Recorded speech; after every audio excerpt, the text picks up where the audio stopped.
batu karang yang berdiri dengan kokoh, berdiri di antara gunung-gunung yang kokoh, tidak akan pernah goyah sekalipun badai datang melanda, tidak akan pernah goyah sekalipun angin datang menghempas. Demikian pula orang-orang yang bijaksana tidak akan pernah goyah oleh celaan maupun pujian. Apa yang dikatakan oleh Sang Buddha sebenarnya mengacu kepada mereka yang serius dalam praktek. Orang yang serius melihat ke dalam batin dan jasmaninya sendiri. Ketika seseorang melihat batin dan jasmaninya sendiri secara utuh, apapun celaan, karena celaan itu nanti akan bersifat sebagai suara, ataupun pujian. Pujian pun itu juga akan termanifestasi dalam bentuk suara. Suara apapun yang datang pada dirinya, entah itu yang secara sosial dianggap baik ataupun buruk, entah itu yang secara sosial dianggap sebagai pujian ataupun celaan, dia anggap, dia akan lihat, dia akan sadari, dia akan pahami sebagai sebuah fenomena yang persis sama seperti bentuk, seperti aroma, seperti rasa, seperti sentuhan, seperti juga fenomena batin yang lainnya. Semuanya selalu datang dan pergi, semuanya selalu datang silih berganti. Tidak ada orang yang selamanya dicela, dan tidak ada orang yang selamanya akan dipuji. Tidak akan ada selamanya orang yang terus dicaci, dan tidak ada orang yang selamanya terus dihormati. Sehebat-hebatnya manusia, pasti akan ada yang membenci, akan ada yang mencela. Demikian pula sejelek-jeleknya manusia, tetap juga akan ada yang memuji. Kita ambil contoh seperti Sang Buddha. Kurang apa hebatnya Sang Buddha?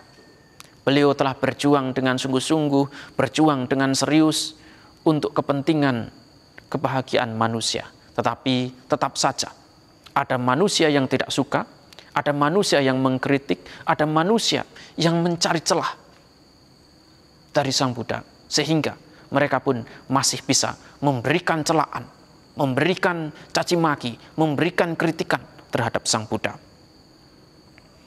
Demikian pula ketika Dewadatta dianggap sebagai orang yang paling durhaka dalam sejarah sangga yang dibentuk oleh Sang Buddha. Sekalipun demikian, masih banyak orang-orang yang memuji Dewadatta. Masih banyak orang-orang yang kemudian mau berteman dengan Dewadatta. Masih juga banyak orang yang mau menjadi pengikut Dewadatta. Bahkan Ajatasattu yang merupakan putra mahkota masih mau memberikan sokongan sepenuhnya, masih mau memberikan dukungan seutuhnya kepada Dewadatta. Ini hanyalah contoh bagaimana orang-orang yang sekalipun jelek tetap ada orang yang menghormati. Demikian pula sebaik-baiknya manusia juga tetap akan ada yang mencela. Karena setiap manusia memiliki pola pikir yang berbeda. Setiap manusia memiliki pandangan yang berbeda, memiliki ukuran moral yang berbeda pula. Oleh karena itu, ketika ukuran moral ini diterapkan kepada orang, kadang-kadang ukuran moral itu tidak tepat. Sehingga ukuran moral yang diberikan, sekalipun kita anggap, sekalipun secara sosial orang itu dianggap baik, tetapi dalam ukuran kita anggap sebagai orang yang tidak baik. Inilah yang terjadi sesungguhnya. Mengapa ada orang yang baik tetapi dicela, ada orang yang buruk tetapi tetap dihormati? Karena setiap orang sekali lagi memiliki tolak ukur yang berbeda, standar moral yang tidak sama. Ketika orang memahami hal itu, Dia tidak akan kemudian terpengaruh ketika orang memuji, tidak akan terpengaruh ketika orang mencela. Baginya setiap orang memiliki pandangan yang tidak sama, sehingga tidak semuanya bisa dipukul rata. Tidak semuanya bisa diharapkan untuk memiliki pandangan yang sama pula. Ketika seorang yang bijaksana memahami hal ini, mereka pun bisa memaklumi ketika orang lain mencela ataupun memuji. Mereka bisa menerima apakah orang lain mencela ataupun memuji.